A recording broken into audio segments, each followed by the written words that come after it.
Hi guys, welcome back to my YouTube channel. ನಾನು ಇವತ್ತು soya chunks ಮತ್ತು ಪನ್ನೀರ್ನ use ಮಾಡಿಕೊಂಡು ಪಲಾವ್ ಮಾಡ್ತಾ ಇದ್ದೀನಿ. ಹಾಗಿದ್ರೆ ಏನೇನು ಬೇಕಾಗುತ್ತೆ ಇಂಗ್ರೀಡಿಯೆಂಟ್ಸ್ನ ನೋಟ್ ಮಾಡ್ಕೊಳ್ಳಿ. ಪುದೀನ ಸ್ವಲ್ಪ, ಹಾಗೆ ಕೊತ್ತಂಬರಿ ಸ್ವಲ್ಪ, ಒಂದು ಬೆಳ್ಳುಳ್ಳಿ, ಹಸಿಮೆಣಸು, ಖಾರವನ್ನು ನೀವು ನೋಡಿ ಹಾಕೊಳ್ಳಿ, ಚಕ್ಕೆ ಲವಂಗ ಏಲಕ್ಕಿ ಸ್ವಲ್ಪ, ಶುಂಠಿ ಸ್ವಲ್ಪ, ಹಾಗೆ 1/4 ಟೀ ಸ್ಪೂನ್ ಅಷ್ಟು ಹಳದಿ ಪೌಡರ್. ಇದೆಲ್ಲವನ್ನು ಹಾಕೊಂಡು ಮಿಕ್ಸಿ ಮಾಡ್ಕೊಳ್ಳಿ. 3 ಟೊಮೆಟೊ ಹಣ್ಣು ಹಾಗೆ 2 ಈರುಳ್ಳಿಯನ್ನು ಕಟ್ ಮಾಡ್ಕೊಳ್ಳಿ.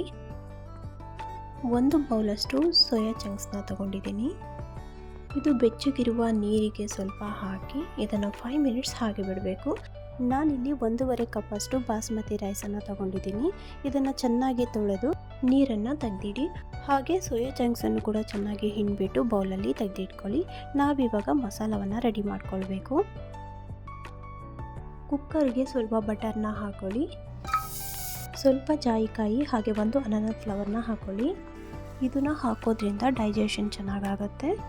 ಹಾಗೆ ಇದಕ್ಕೆ ಈರುಳ್ಳಿನ ಹಾಕೊಂಡು ಚೆನ್ನಾಗಿ ಬಾಡಿಸ್ಕೊಳ್ಳಿ. ಈರುಳ್ಳಿ ಗೋಲ್ಡ್ ಕಲರ್ ಬಂದಮೇಲೆ 1/2 ಟೀ ಸ್ಪೂನ್ ಅಷ್ಟು ಹಳದಿನ ಹಾಕೊಂಡು ಸ್ವಲ್ಪ ಬಾಡಿಸಿ. ಹಾಗೆ ರುಬ್ಬಿಟ್ಟುಕೊಂಡಂತಹ ಪೇಸ್ಟು, ಸ್ವಲ್ಪ ಗೋಡಂಬಿ, ಇದೆಲ್ಲವನ್ನು ಹಾಕೊಂಡು ಮೀಡಿಯಂ ಫ್ಲೇಮಲ್ಲಿ ನಾವು ಹಸಿ ಸ್ಮೆಲ್ ಹೋಗೋವರೆಗೂ ಬಾಡಿಸ್ಬೇಕು. ಈಗ ಟೊಮೆಟೊ ಹಣ್ಣನ್ನು ಹಾಕೊಂಡು ಸ್ವಲ್ಪ ನೀರನ್ನು ಆ್ಯಡ್ ಮಾಡಿಕೊಂಡು ಮಿಕ್ಸ್ ಮಾಡ್ಕೊಳ್ಳಿ. ರುಚಿಗೆ ತಕ್ಕಷ್ಟು ಉಪ್ಪು, 1 ಚಮಚ ಧನಿಯಾ ಪೌಡರ್, ಅರ್ಧ ಚಮಚ ಖಾರದ ಪುಡಿ, ಖಾರವನ್ನು ನೀವು ನೋಡಿ ಹಾಕೊಳ್ಳಿ. ಇದೆಲ್ಲವನ್ನು ಚೆನ್ನಾಗಿ ಮಿಕ್ಸ್ ಮಾಡಿ ಎಣ್ಣೆ ಬಿಟ್ಟ ಮೇಲೆ ಸ್ವಲ್ಪ ಪನ್ನೀರನ್ನ ಹಾಕೊಳ್ಳಿ.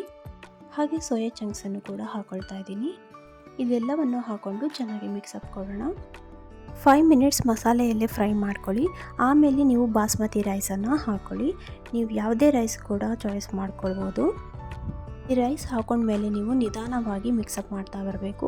ಯಾಕಂದರೆ ಆಲ್ರೆಡಿ ನಾವು ವಾಶ್ ಮಾಡಿ ಇಟ್ಟಿರ್ತೀವಲ್ವ ರೈಸ್ನ, ಅದು ಕಟ್ಟಾಗೋ ಚಾನ್ಸಸ್ ಇರುತ್ತೆ. ಅದಕ್ಕೋಸ್ಕರ ನೀವು ನಿಧಾನವಾಗಿ ಮಿಕ್ಸಪ್ ಮಾಡ್ಕೊಳ್ಳಿ. ನಾನು 1.5 ಲೋಟದಷ್ಟು ರೈಸನ್ನು ತಗೊಂಡಿದ್ದೆ. ಅದಕ್ಕೆ 3 ಲೋಟ ನೀರನ್ನು ಆ್ಯಡ್ ಮಾಡ್ಕೊಳ್ತಾ ಇದ್ದೀನಿ. ಈಗ ನಿಧಾನವಾಗಿ ಮಿಕ್ಸ್ ಮಾಡ್ಕೊಳ್ತಾ ಅರ್ಧ ನಿಂಬೆ ಹಣ್ಣಿನ ರಸವನ್ನು ಹಾಕೊಳ್ಳಿ. ಕುದಿ ಬಂದಮೇಲೆ ಕುಕ್ಕರ್ ಲಿಡ್ನ ಕ್ಲೋಸ್ ಮಾಡಿ. ಕುಕ್ಕರ್ 2 ಸೀಟಿ ಹೊಡೆದ್ಮೇಲೆ ನೀವು ಗ್ಯಾಸ್ನ ಆಫ್ ಮಾಡಿ.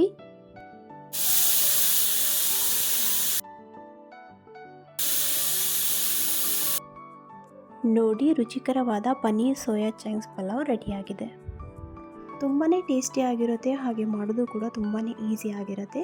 ಒಮ್ಮೆ ನೀವು ಕೂಡ ಟ್ರೈ ಮಾಡಿ ನೋಡಿ, ಹೇಗಿತ್ತು ಅಂತ ನನಗೆ ಕಮೆಂಟ್ ಮೂಲಕ ತಿಳಿಸಿ. ಹಾಗೆ ಯಾರೆಲ್ಲ ನನ್ನ ಒಂದು ಚಾನಲ್ಗೆ ಸಬ್ಸ್ಕ್ರೈಬ್ ಆಗಿಲ್ಲ ಅಂದರೆ ಪ್ಲೀಸ್ ನನ್ನ ಒಂದು ಚಾನಲ್ಗೆ ಸಬ್ಸ್ಕ್ರೈಬ್ ಆಗಿ. ಹಾಗೆ ಫ್ಯಾಮಿಲಿ ಫ್ರೆಂಡ್ಸ್ಗೆ ಶೇರ್ ಮಾಡಿ ಅಂತ ಹೇಳ್ತಾ ಮುಂದಿನ ಹೊಸದೊಂದು ವಿಡಿಯೋ ಒಂದಿಗೆ ನಾನು ನಿಮ್ಮನ್ನು ಭೇಟಿ ಆಗ್ತೀನಿ. ಅಲ್ಲಿವರೆಗೂ ಟೇಕ್ ಕೇರ್, ಬಾಯ್, ನಮಸ್ಕಾರ.